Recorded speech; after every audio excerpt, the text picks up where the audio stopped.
Good evening, everyone. Thank you so much for tuning in tonight. Tonight is Woke Wednesdays. We do this every single Wednesday at 9 p.m. Eastern Standard Time. I am very excited because tonight we have a phenomenal group of individuals, people who are just absolutely brilliant. Happy to have them on the show. Tonight we are talking about Islamophobia and white nationalism and the different manifestations of Islamophobia. So before we get started, my name is Herson Sanchez. I'm the host of Woke Wednesdays. And tonight we have these two lovely guests. Would you like to introduce yourselves? Sure. Hi, my name is Ian. I'm a recent graduate from FIU, political science. I was born in Puerto Rico. I'm Muslim, and I'm in a long-term relationship with my beloved Joey. So I do understand how Islamophobia can approach both from the Latin community, white America, and also LGBT people. I spent half a year in Dubai and in Oman, and I spent 2 summers in 2 locations in India, in Lucknow and in Jaipur, which are both quite conservative Hindu and quite conservative Muslim locales. So I hope to explore the concept of Islamophobia both here and abroad. I like it. Wow, that's I can't top that. So one of the best introductions I've ever heard in my life. Yeah. So, anyways. Hey guys, so my name is Dana Samhan. This is like my 3rd time back on Woke Wednesdays. Hey, welcome back. Yeah. 17, but whatever. Yikes. I'm new kid.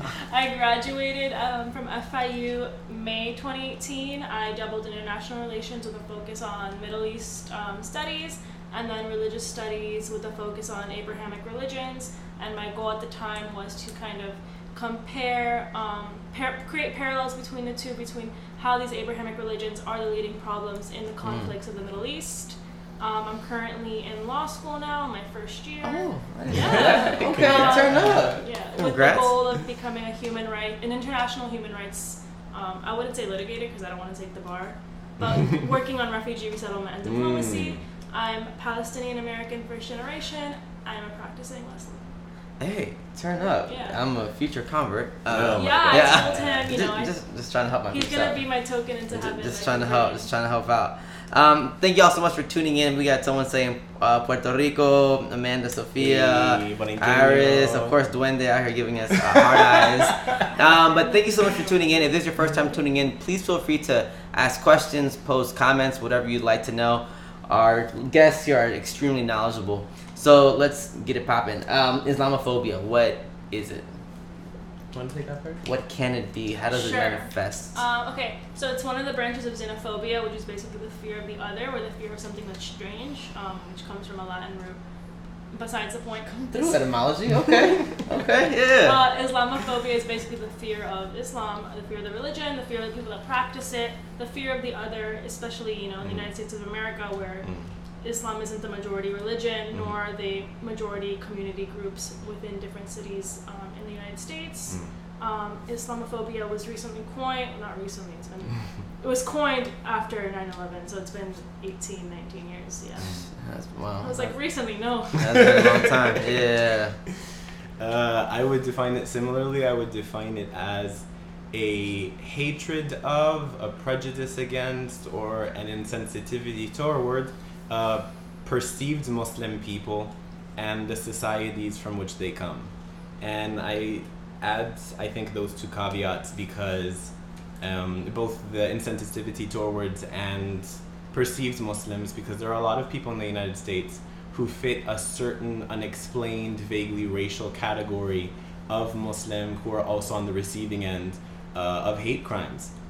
Sikh Americans, Hindu Americans, even some ambiguously beige mestizo Latinos are on the receiving end of Islamophobic violence, and I think that they should be included in the definition. Similarly, I add insensitivity towards, because I've met plenty of people who won't say, Muslims are XYZ, or Arabs or whoever else are a particular way, but when news breaks about violence against Muslims or something going on in a Muslim majority country, the response isn't, oh, how horrible. The response is, well, they kind of do that. And that's sort of a staple of American complacency of civilians towards what their government is doing in places like Palestine, Iraq, and Afghanistan and beyond. So the insensitivity is oil in the machine of Islamophobia, and I wanted to include that accordingly. Man, we can start it real quick. Okay, I like this. Our 1 hour is up. 1 hour is done. Thanks, Big Mouth. One thing that you said that is really interesting is that we've kind of, in a way, naturalized an inferiority. So, like, these people naturally are violent, do these type of attacks. I was wondering if you could kind of explain that a little bit more, because I think a lot of people do this shit. It's perpetuated in the media, right? Sorry. Oh yeah, we can cuss. Oh yeah. Yeah, definitely cuss. It's been perpetuated in so many ways. So could you also kind of maybe unpack that a little bit more, both of you, please? Do it first. Unpack what specifically? So yes, like this kind of naturalizing of just violence or just inferiority. Of people who appear, they don't even have to be, but Muslim. Yeah. Well, that would have to, in the United States at least, because Islamophobia does change from place to place. People hate Muslims in a way in the U.S. that they don't hate them in India, but both of them, majorities of people in both countries express apprehension towards Muslims just as freely for different reasons. But in the United States and throughout the Western world, our understanding of Muslims, of course, came from European explorers and Orientalists who cataloged the societies of North Africa, East Africa, South Asia, Central Asia, and the Middle East very similarly. Edward Said has talked several times. Yeah, sorry, I think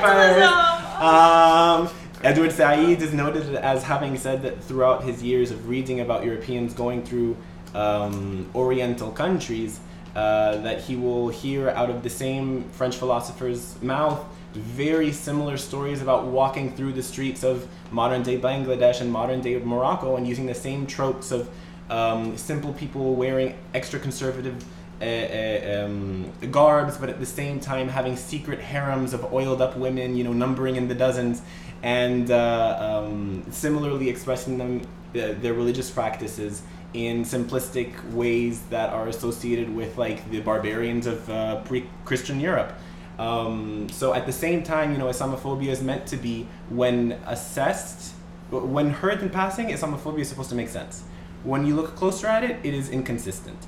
The same place that is sexually repressive and they will cane a woman for showing her shoulders and her ankles and oh my goodness, and at the same time, when you walk through any respectable, like, Western art gallery, you will see in those same places, dozens of people, dozens of women who are sprawled and positioned in ways specifically for male sexual consumption. So which is it? Are they perverts or are they absolutely asexual?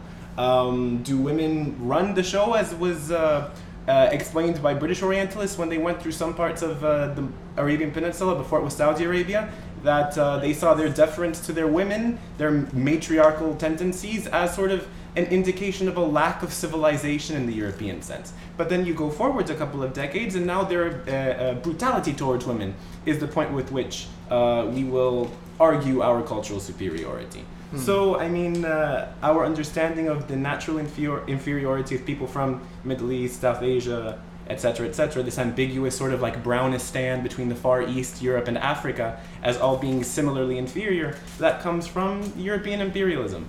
And our inability to structurally combat these tropes is why we are here in the present day. Come through, yeah. I like it. Wow. Okay. I just points to unpack. Real quick, you brought up this whole, this whole sexualizing of women back in the day and these harems and so forth. Fun fact for you all. Talk to me.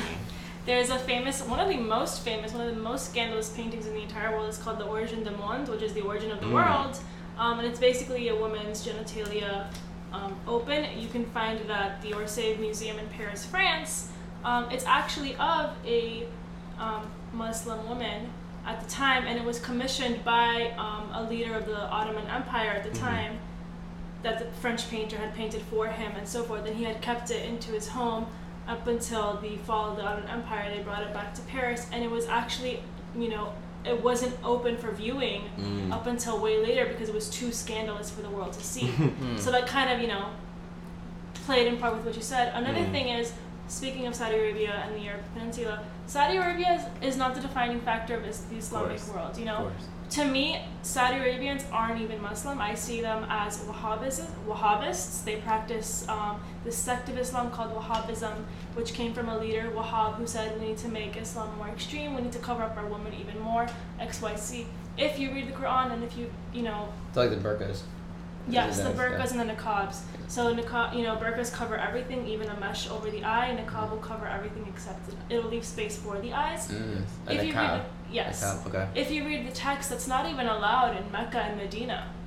You have to show your face when you go to these places, when you do the pilgrimage, when you do XYZ.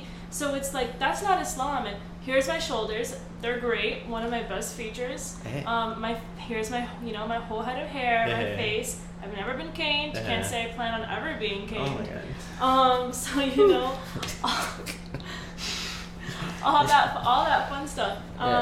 And then another thing to take into consideration, when the United States or North America was colonized, the slaves that were brought over were Muslim. Majority of the slaves coming from Africa already had religious belief and background. Granted, that might have been colonized when Islam, came to be what it was. But, it's always been a thing in the United States prior to all this stuff. So let me ask you I'm going this. on a rant, but yeah. Oh, no, you're fine. Oh, yes, please. That's actually super important. When I talk about European Orientalism, I'm absolutely talking about Sub-Saharan Africa. The oldest Muslim communities in America are those that are African American and were forced to keep their religion secret. And testaments from grandchildren of slaves who talked about how their parents prayed taking off beads and had makeshift rugs upon which they would pray in one consistent direction. The Islam that was brought here by slaves, again under white supremacy, are not separate from or in some way predating the Muslim community that we see here today.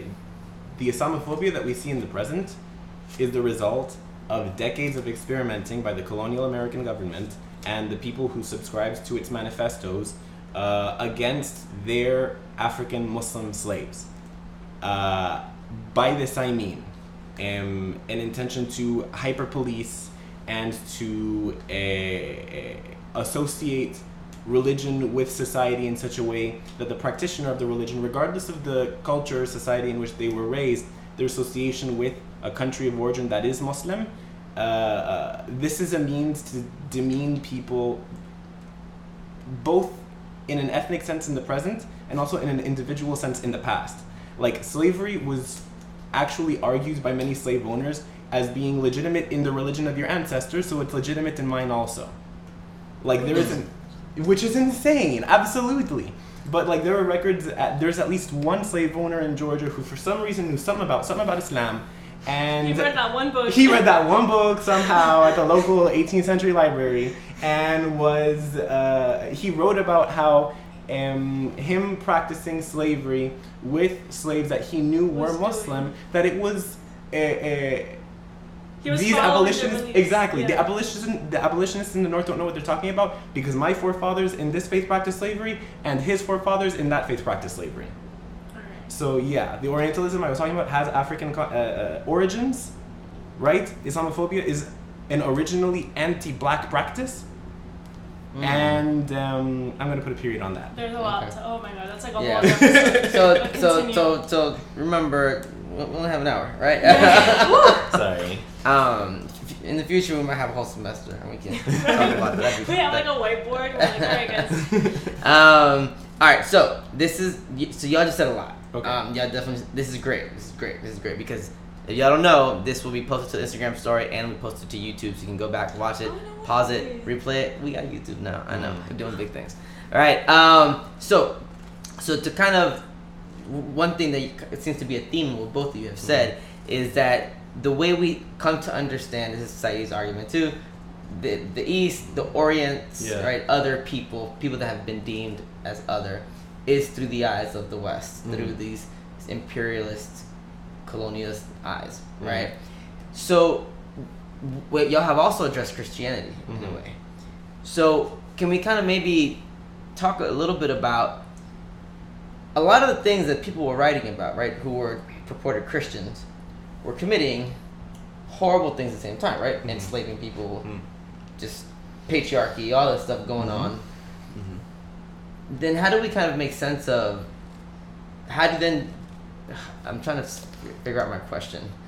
I don't know if y'all see where I'm going. I feel like There's definitely like this kind of hypocrisy or this of like the Christians. They do that, but we absolve ourselves of any type of So the way that I'm understanding this question is these people who are claiming Christianity, Catholicism, and all within its proper beliefs are committing all these atrocities and being dismissed, being forgiven, whatever it is, doing it in their name of their God, the same God. And then these Muslims who are doing these atrocities and doing this stuff, they're doing it in the name of their God, but they're being pinned as terrorists, as this and as that, whereas them, it's like, no, this is what we needed to do.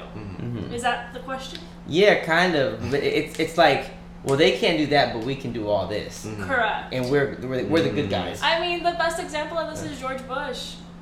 Oh, there's a lot of great examples. On it. Okay, when we went into Iraq, it was George Bush was like, we need to bring these people democracy, we need to do this, we need to do that. He was a strong Christian man coming from a strong, background from Texas and all this stuff, and huge believers, and bombing here, and even his father when he was part of the Iraqi invasion and Kuwait and this and that and all that stuff.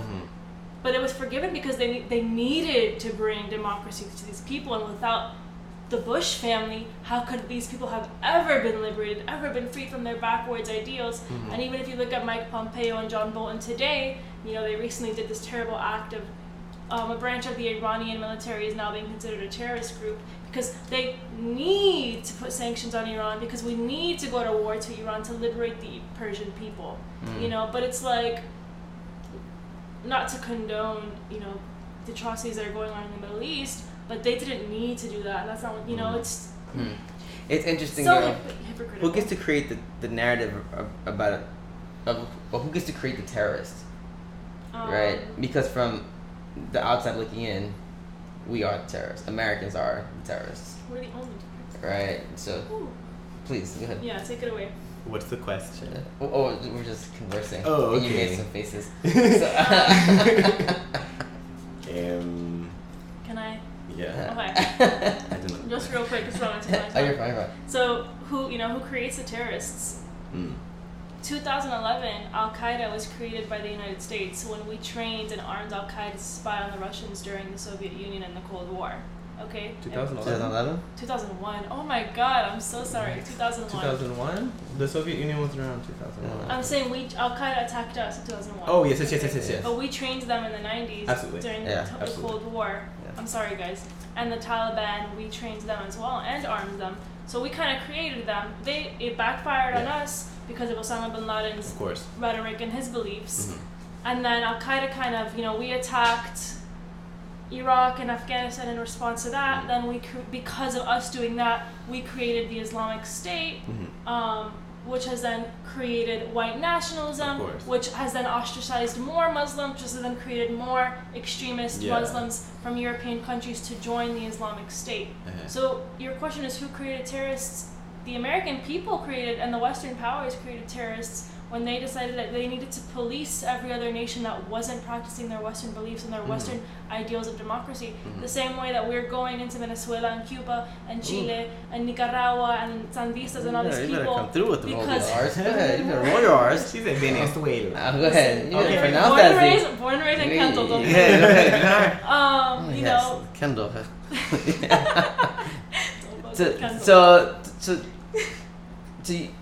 And also, like, just kind of to add to your point, white nationalism, like, in the way I understand it too, it's been around for hundreds of years, too, right? Yeah. This perpetuation of the supremacy of whiteness. Like, people talk about terrorist attacks. I love this thing on Netflix. It kind of goes through every decade, the 90s, 2000s. I watched the entire thing. Yeah. It's amazing. Yeah, no, it's awesome. Yeah, it's one thing that was interesting, watching the 90s one, is where they started with terrorism. They said, well, this is where we kind of began to see terrorism, It was coined, I think. And I was like, well, so what do we tell, like natives, right, about settler colonialism? That is definitely a form of white terrorism. right? What do we tell, what the Klan? Definitely No, they're just domestic terrorism. They're just a group of people hanging out. So it seems like there is an absolving of whiteness, right? Of American exceptionalism that is then deemed as kind of like the innocent, right? But then their innocence is obviously weaponized, right? Did you want to say something? There is no question. Is this more powerful? Hegemony is a hell of a drug. I mean, like... Giving no global power. Yeah. What is hegemony? Being the superpower in either a particular region. There's regional hegemony and there's global hegemony. And the U.S. has both, and that comes with enormous costs. Are they really the global hegemonic power? Girl, you can talk to them. I really don't think so. You can talk to them. I really don't know. think that the United States is the world leading power or the police or any of that That's next stuff. week. We Yeah, ain't got because, time like, this week. China and Russia are doing great. Not doing great things. They're doing great at beating the United States. But continue. There's a lot going on here. There's a lot going on, and that would need a lot of unpacking. You got poly-cyanide. Oh, you That would need a lot of unpacking. But let's go back to this idea of Islamophobia. Yeah. Right, because Islamophobia, we've kind of been talking about it in like racial terms and ethnic kind of terms. Yes. But we also alluded to earlier that it also exists in different ways. Of course. Right. So what are some other ways that you think it also kind of manifests? Well, I emphasize the racial because we live in a racialized society in the United States. For sure. And actually, I wanted to add that when I say that Islamophobia is an originally anti-black act, I mean that here in the context of the Americas. Because obviously there were hundreds of years of inter-ethnic strife in Eastern Europe and North Africa, and much of what is now the Arab world was once Christian, and there is an exchange of power that occurred, and so Islamophobia took on other forms that were not explicitly black. So I just wanted to clarify that. In the conversation of hegemony, I mentioned that because if you make the rules, you determine who is a freedom fighter and who is a terrorist.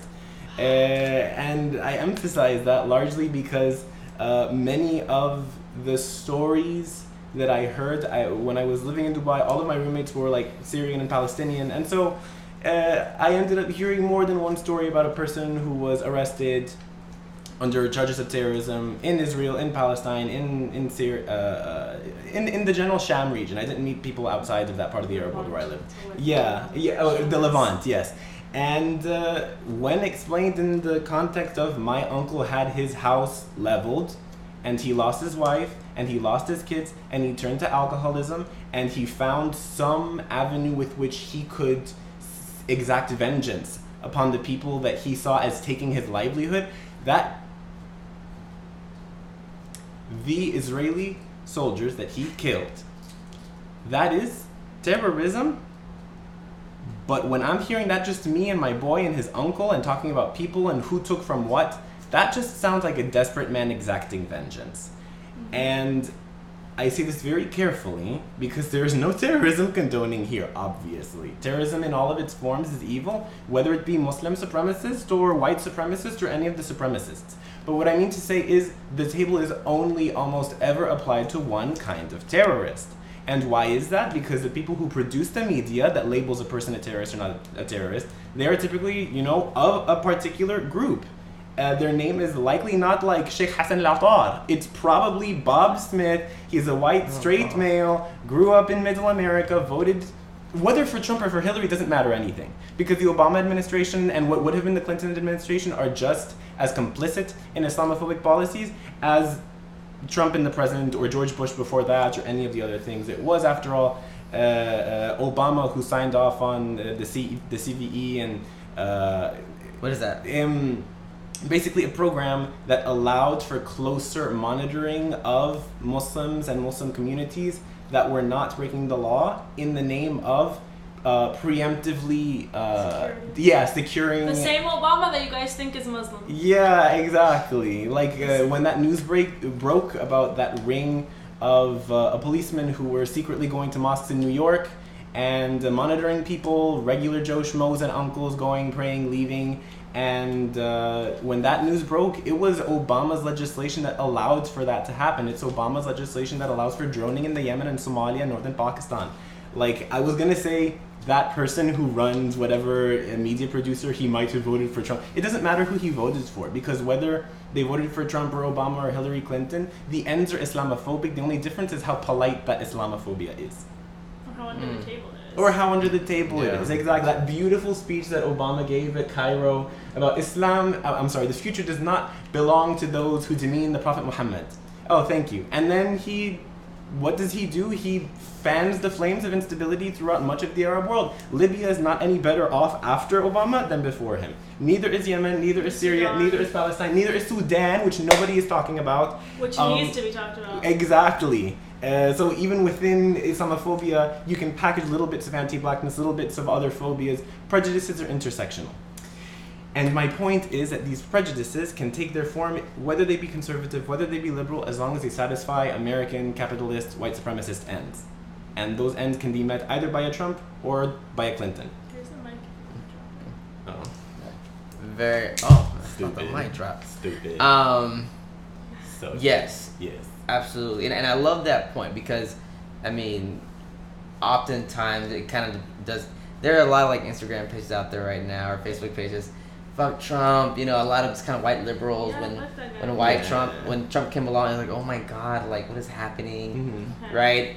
And again, just kind of scapegoating Trump and just kind of absolving once again any type of Democrat, Obama, Clinton, all these people included. Yes, that's a lot that you just said. Thank you, but I think this is so informative tonight. Episodes on the show are different every time, but this one y'all are talking about policies, talking about hegemony, just a lot of heavy stuff. So thank you so much for sharing all that. Did you want to add anything to that? Different ways that Islamophobia kind of manifests? No. So we did talk earlier about sexuality too and Islamophobia, kind of maybe overlaps. And y'all also have been hinting. You really threw her pen. And y'all were also kind of hinting at Islam being this religion of peace. Yes. I was wondering if you could maybe unpack the religion of peace part, and then we'll kind of parse through everything else. So Islam itself means peace. When you walk into a room, we'll start with Assalamu alaikum, which is peace be upon you, and then someone will respond wa alaikum as-salam, which is peace be upon you as well. And when we're leaving a room, it's ma' salama, go with peace, and it's Allah salmak, may God grant you peace. So this is the foundation of peace. Granted, the Islam that we're seeing today doesn't necessarily meet the definitions of peace. Is that even Islam though? Oh my goodness. To me, it is a very peaceful religion. It's No. I said, is that even Islam? Like this kind of just people might call it radical. No, it's not. It's not. ISIS isn't Muslim to me. Do you think it would be almost like the parallels? And please, correct me if I'm wrong. It's like saying that the KKK are Christian. They're not. So what is that? They're not. Maybe Jesus did not die on a cross for these people to claim that he is their savior and their God and they're the son of God. But would that be like a kind of similar parallel? Yeah. Or no? Yes, in the sense of the example provided by the prophet they claim to follow and what they do on a daily basis and how they speak of their fellow man is antithetical. I think it's a little bit different for Islam though, because Christians, Catholics at least, they have a pope. Eastern Orthodox people, they have their own papa. With Orthodox communities, there's typically some sort of hierarchy. Islam is different in that there is no hierarchy. There is no Muslim pope. There is no association of Sunnis or even within the sects, there are no formal associations. There's not one person Precisely. that we're all, we're not all praying in the direction of one leader. We're not all praying that the Pope grants us, some liberation we don't want there's no Pope to forgive our sin. There's no priest, there's no nothing. The only direction that we're praying towards is towards Mecca, towards Al-Kaaba. So it's like, it's direct correlation between us and between God. There's no intermediary. Granted, when you walk into a mosque, there's an imam, there's this and there's that to kind of guide you, maybe interpret, like we discussed, interpret the religion for you, answer your questions, this and that. But he's not the leader, he's not the chosen one. So let's kind of get back a little bit to this religion of peace. Okay, yeah. because it seems quite, you use the word antithetical Uh-huh. to what is being perpetuated Uh-huh. in everywhere, media, books, Uh-huh. common, just literature.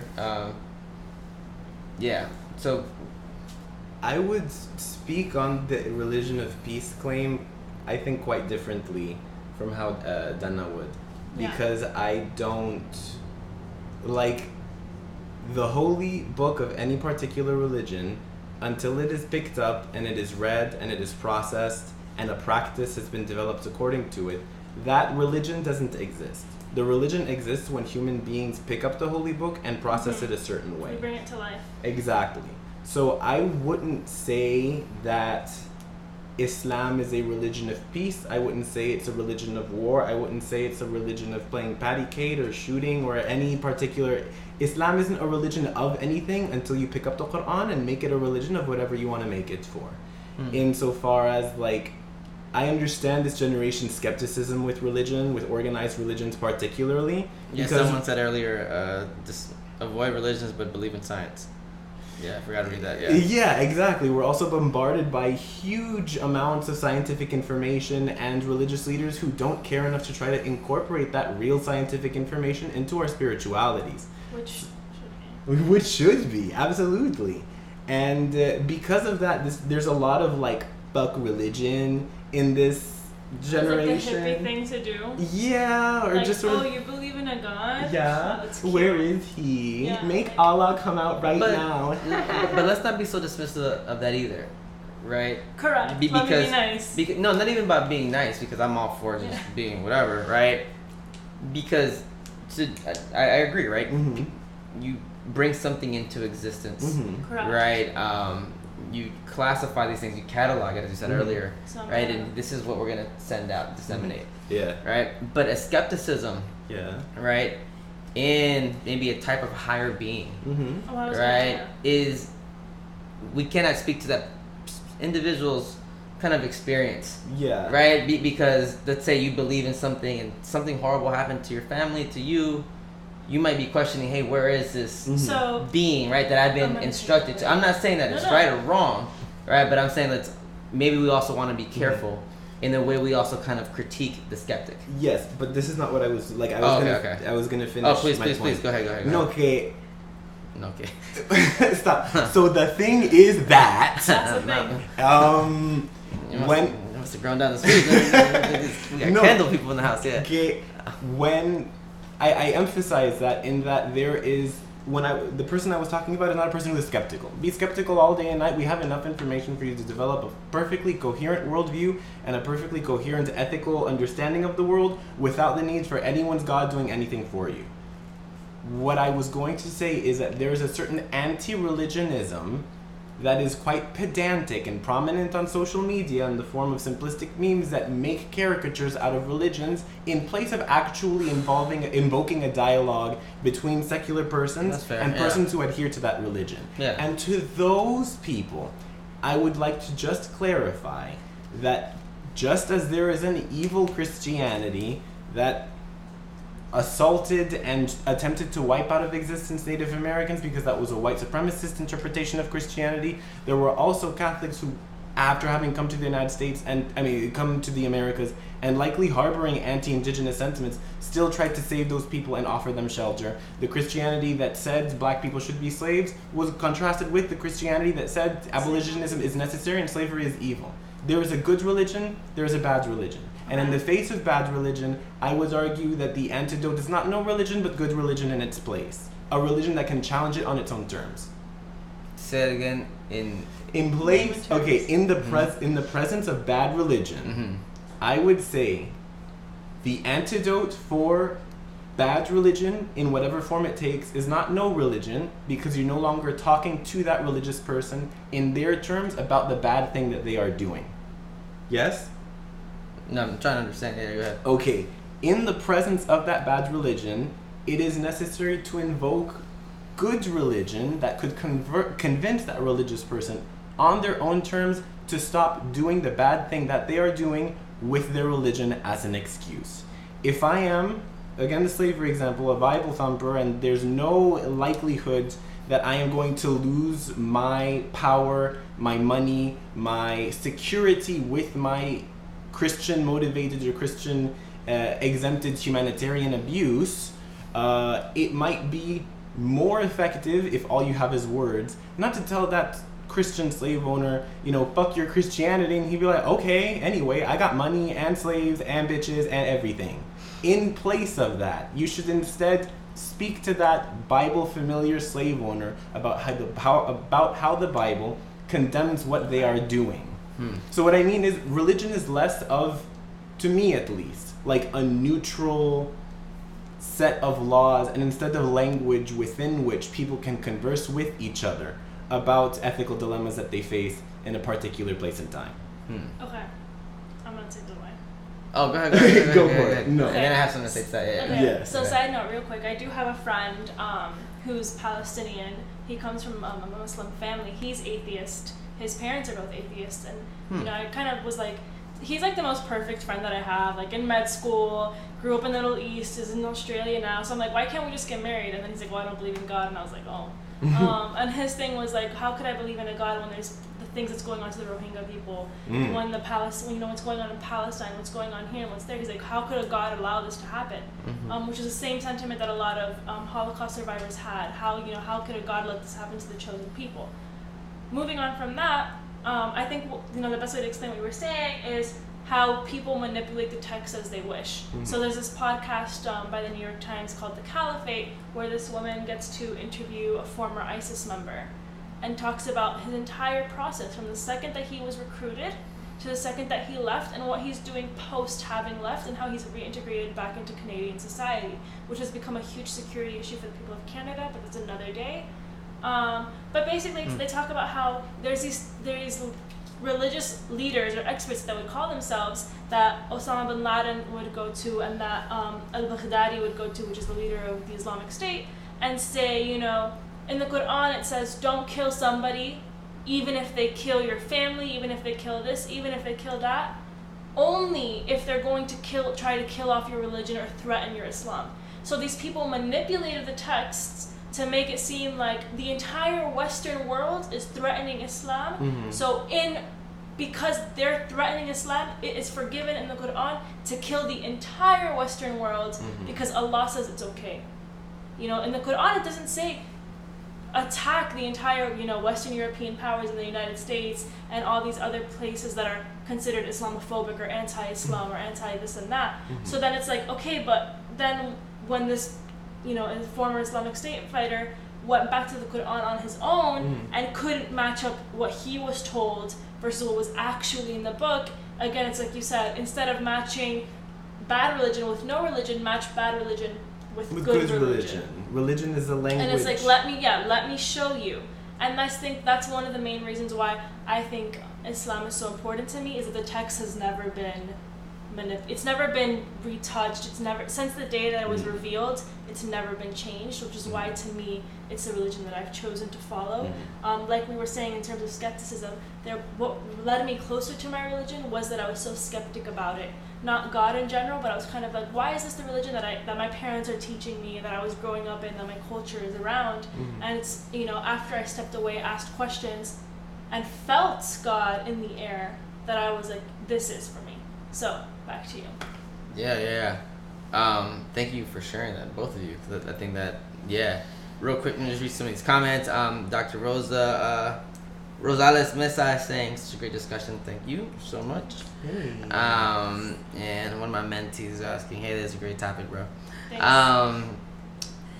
Okay, so I'm trying to process everything that was just said, because we kind of went from kind of speaking about a religion of peace to kind of how religions are kind of brought into existence, how they can be manipulated, for evil purposes, or they can be used for emancipatory purposes, right? Or just and we're also kind of saying that there is kind of, these are very difficult questions that people pose, right?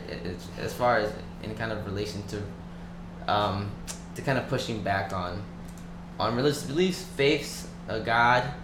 But I think one of the important things that y'all said a lot of important things, but that whatever faith you believe in, right, it can be used For good or bad. Sure. For good or bad. Sure. I mean, But I guess in relation to tonight's topic, yeah, we need to Right. come back to it.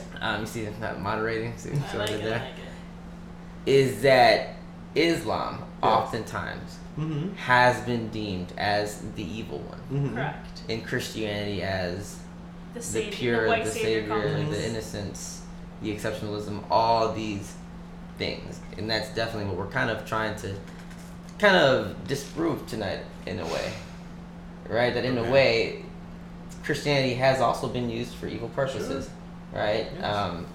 It's kind of like a theme.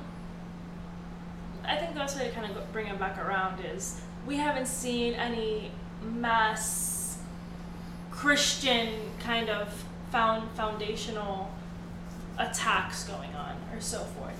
For example, maybe since like not since the Crusades, but in that sense, like we haven't seen the Crusades or the expulsion of the Jews in Spain or this or that since these. Missionary work. Okay, yeah, but what was it? That wasn't under the same.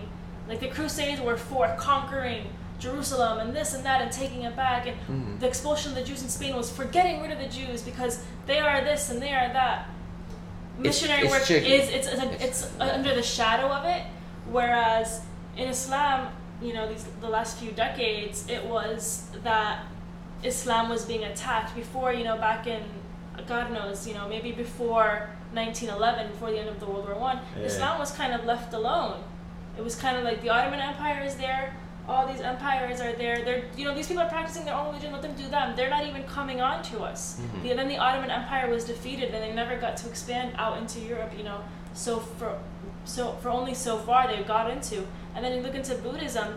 There's huge Buddhist terrorist groups that no one speaks about, but because they're Buddhist, they're doing their own thing, and Buddhism is seen as enlightenment and peacefulness and this and that. I strongly have studied and looked into Buddhism, and I do see it as a peaceful. I don't see it as a religion because they don't see it as a religion, but it's been under the guise of it's a religion. There's Buddhist groups that are terrorists that think that they need to keep Buddhism pure and get rid of all these other groups around them. But again, these people are doing their own thing. We don't need to mess with them. It wasn't until the end of World War I and then the formation of the Middle East that we know today with its borders did it become an us versus them thing, which you can see, clashes of the civilizations and other publications that have been out for God knows how long. Do you want to say something? I feel like you had some thoughts. Okay. Well, that was. What's the question? Well, even these questions. She said something, so I felt you were had. Yeah. No. Okay. Absolutely. But like in the present, you see sub-state actors that are nominally Muslim and do things that governments do. They attempt to govern places and execute people and publish political edicts. And this is largely as a symptom of dissatisfaction with nation states after the dissolution of European powers in the 1900s. The dissolution of European empires, that is. What I mean to say is, in the absence of a colonized world, there are people operating their governments. The Ottoman Empire before the Tanzimat reforms and the Mughal Empire and the Safavid Empire were somewhere between, the DMV and the Pope. They managed both. In the present nation-state model, there is no way to assess and discuss and enforce Sharia Sharia is, it's Islamic law. I'm using these words like, no. I'm sorry, because I keep hearing about like creeping Sharia and Sharia law and Sharika law. And we don't want Sharia law. We don't want country. Sharia law in America, baby. We love bacon and beers and boobies. Hey, that's all I've heard from a lot of the three B's, exactly. I have no idea. So what just happened. that is Sharia. Yeah. Yes. No. And they're okay. Well, so what is Sharia? Basically, it's basically like documentation, constitution, whatever you want to call it, texts of all the laws of the Islamic people that the Islamic people should follow, and it was kind of created at the times to kind of keep the region peaceful. Okay. Because it was kind of an eye for an eye thing at the time. Yeah. So what I had meant to say is that there were generations of people who lived according to some sort of Sharia-inspired law. In comes the Sykes-Picot Agreement after the Ottoman Empire is dissolved, And French and English governments draw lines throughout the land, inconsiderate of geography, of ethnic groups, tribalism, any of it. They just, so here's a square and this is my square, and here's your square and here's your square, and never again was there any sort of religiously inspired law. And in societies where legitimacy is very tied to some expression of religious authority, religious legitimacy, secular law has not stuck the way that Sharia-inspired law had for centuries at a time. So you have 15, 20, 25 generations of people living in a somewhat religiously inspired legal system, and then out the gate you have 2 generations of people who identify with regionalisms that were not previously primary identities. Like, what the hell is a Jordanian? What the hell is a Saudi? There is no such, huh? No, like those are those are real nationalities now, but they had to be born out of the absence of other, older, higher points of unification, is what I mean to say. There is no such thing as Saudi Arabia. It's named after the Saud family who lived between the 2 straight lines that Europeans drew and determined that that was going to be their country, and the people who live in there will have the name of the family on their back as a nationality. These are not organic identities, and there are many countries throughout the world that have struggled very seriously with living according to these identities substantially. Yeah. And it is not just the Muslim world that does this. Plenty of countries in sub-Saharan Africa, whether they be Christian or indigenous religion or Muslim, in Latin America, these borders don't work. These words don't mean much of anything. And it's hard to engage with these bureaucracies in a way that exacts change without the threat of violence. Why? Because states are those entities which have a monopoly on violence. So what I mean to say is, where along the line of restructuring the contemporary map you can invoke things like violence without invoking terrorism is a very serious conversation that should not just be, shut down because you're trying to blow something up, terrorist, incarcerate him. You can do that all day, every day, and there will be people who sympathize and have not decided to carry out that violence and see that grievance as legitimate. For as long as we don't acknowledge the artificial nature of many of our nationalities in the colonized global South, we will continue to struggle with terrorism. Yeah, absolutely. And also, and not just that, but also just the constant intervention, imperialism, right, of all these, of Western powers, also in these spaces. Yes. I think the map, like, people look at maps, and even this goes back to conversations about borders here in the United States, right? Keeping people out, keeping people in. Borders, I think anywhere you go, really, maps are just evidence of colonization. Absolutely. Right? The lines. Biggest receipt. Yeah. The biggest receipt. Right? I mean, absolutely. I have a friend who she identifies as half Lebanese, half Palestinian. At the time that her grandparents got married, there was no Palestine, there was no Lebanon. It was just the cities that they were from, Beirut, Akka, Ras Al Nakura, all these places, just these towns that these people were from.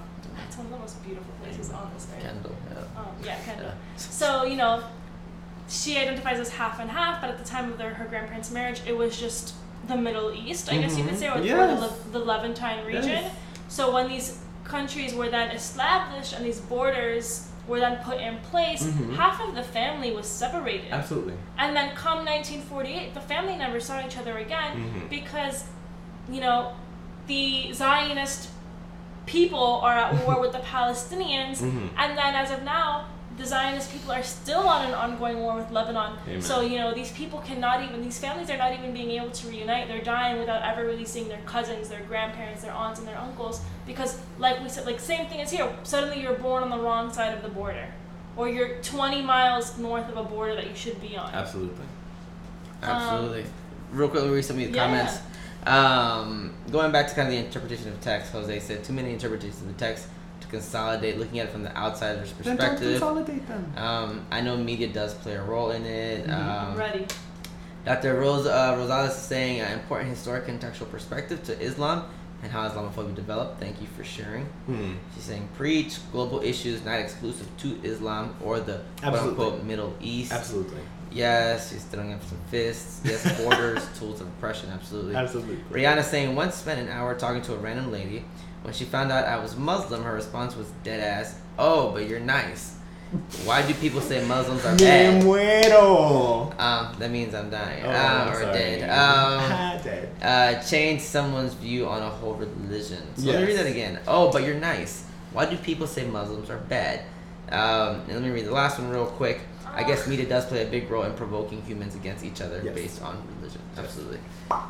Yes. That's stereotypical. Okay, that's the same way if I were to come across an African American person and saw them, this is by no way what I believe. This is an example. If there was a stereotype. The stereotype of we don't have to come up with one. We can just say, hey, there was a stereotype of African American people being uneducated or being uncivilized and this and that. And then me meeting one of my mentors from FIU is African American, one of the most educated people. She has her PhD. She does research this, and that, and third. Imagine me being like, oh, but I thought all African American people were stupid. I thought, how are you gonna say to a Muslim person, oh, but you're nice? Yeah. Like, I'm sorry, the one encounter that you've had with a Muslim, maybe you haven't even had an encounter with a Muslim. It's just what you've seen on the media. That determines the entire population of the fastest growing religion in the world. Like, we're talking about how in India there's Islamophobia, but within the next decade, Islam is going to take over 2/3 of the population of India. Fun fact for you. Yeah. In the next how long? In the next decade. It's going to be 2/3 of the Indian population. But it's extremely Islamophobic, and it's being seen in the Indian elections. So, kind of going back to these stereotypes and this and that, it's like, not to be mean, but it's like when I meet a white person, and I'm like, oh my god, white people are woke? Like, this is beyond me, like... White people? Whatever the stereotype is. Right? That's why are we submitting ourselves into stereotypes? I think the battle is, if I were to encounter somebody who's like, oh, but you're nice, oh, but your hair is down. Like, maybe you should read a, But this is part of the legacy of imperialism, right? These kind of traveler's tales that have stuck for so long. So we have less than 10 minutes left. You want to say something? Yeah. I told you they always have 8 minutes. Go ahead. Okay, very quickly, the Muslim community in the United States is comparatively tiny. Muslims make up, since people don't put their religion on the census, estimates range between 0.5% and 2% of America is Muslim. How much? Between 0.5 and 2%. Okay. So between 1 in 200 and 1 in 50. So it's the population of Kendall. Again with this fucking candle. In a country where, according to Pew Research, 60% of Americans could not name one Muslim that they knew on a first name basis, I invoke the media again because in the absence of a lot of this community, that one person probably met their first Muslim ever, because in the United States, that is a very real possibility. And I meet that, I've been similarly greeted mostly by other LGBT people that you're Muslim, oh, but you're X. I sort of greet that, I can imagine if I grew up with a lifetime of that, I would be fed up. But having not, I sort of meet that with pity. That, like, there are people with very passionate understandings of what those people are like and what we must do to them, but then they meet their first one and their worldview crashes. In the face of stories like this, I don't know what else to say, but that Muslim communities down here in South Florida, they're very good at reaching out. I hope to see more of that, and that additional pressure must be put on our media outlets in the way that they discuss not just Muslims and Muslim majority societies, but societies of people within which there's a certain proximity, where in the diaspora might be affected by Islamophobic violence, such as Sikhs, such as Middle Eastern Christians, and so on and so forth. Yeah, great point, yeah. I know we didn't get to touch upon white nationalism a lot, which was kind of why we were here.